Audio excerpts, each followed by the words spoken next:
Welcome to Inside the Red Jacket, the podcast all about Montana FCCLA members, chapters, and advisors working to make a positive difference in their own communities. Stay tuned today as we learn more about Montana FCCLA's Code of Conduct. Hi, everyone. Thanks for joining me for today's episode. This episode of Inside the Red Jacket focuses on the Code of Conduct that is required of Montana FCCLA members and advisors and chaperones for attendance at all events. You can find these codes of conduct on our website at mtfccla.org under conferences and then State Leadership Conference. There's a lot of great information on this page, but we will scroll on down to the Code of Conduct. Let's open the one labeled Code of Conduct for Travel first. This is the version that applies to students. Montana FCCLA events, as you know, are designed for attendees to learn, meet people from other chapters, and grow and develop important skills that are valuable to student success. And all of these things are so important, and we also want everybody to have a great time. This code of conduct is a required element for attendance and outlines the type of behavior that is expected by all attendees. By clearly communicating the expectations, attendees will experience less confusion about acceptable behavior, and they can focus on learning, networking, and enjoying the events. One of the very best parts of membership with Montana FCCLA is the opportunity to meet other people at these events, and we want to be sure that we're promoting learning and engagement along with safety and respect for all that are in attendance. The very first point on this member code of conduct emphasizes the expectation that everyone will be working to provide a positive and professional image of themselves, their school, and the organization as a whole.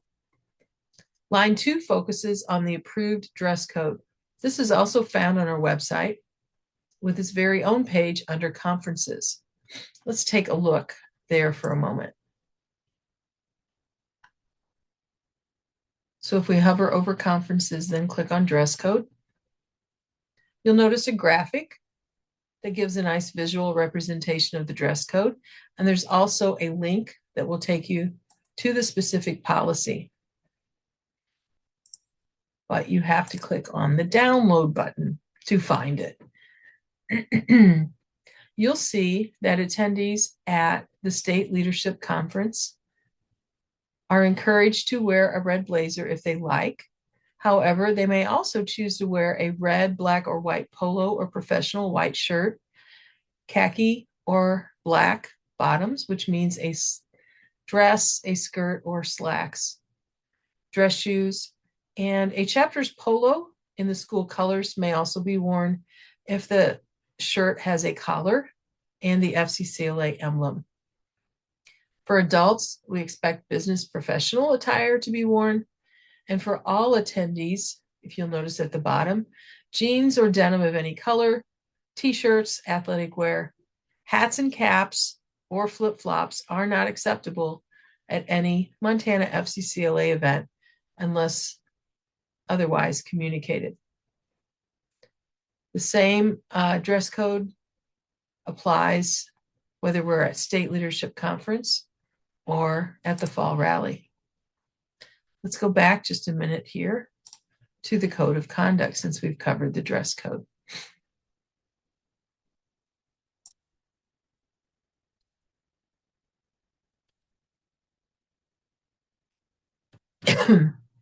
Item 3 explains that the expectations for all attendees to be on time and behaving in a professional manner at all sessions, workshops, and activities. The presenters and speakers have worked really hard to prepare presentations and activities, and we want them to feel respected for their efforts and experience by the way that we behave when we're in those sessions. If any accidents or injuries take place, it's important that those are reported to the chapter advisor and the state director immediately so that help can be provided. Each chapter advisor should keep a signed copy of this code of conduct as well as medical information for attendees in the event that medical help is needed. Part of attending conferences includes staying in hotels, and our expectations for respectful behavior extend to those facilities as well. Remember that there are other guests besides our FCCLA friends, so we want to make sure they get a true picture of the respectful leaders we are. Curfews are to be observed, and our attendees are to maintain respectful behavior in all public areas of the hotels. Item number 6 on the Code of Conduct reminds us of the importance of students communicating their location to advisors at all times. Attendees are to only sleep in the rooms assigned by their chapter advisor and are to stay on the premises of the conference while the event is occurring. No students are to leave without the permission of their advisor or chaperone. While attending FCCLA functions, attendees are prohibited from possessing or using any illegal drugs, tobacco, or alcohol in any form. You will notice this item also defines possession as knowledge that another person has those items as well. If you should learn that someone has those items, it is your responsibility to immediately report that to your chapter advisor. Item 8 reminds us that no students will be allowed in the sleeping rooms of another gender. And item 9 reminds us of the importance of respecting the property of others while at meetings. Attendees assume financial responsibility for any damages that they cause.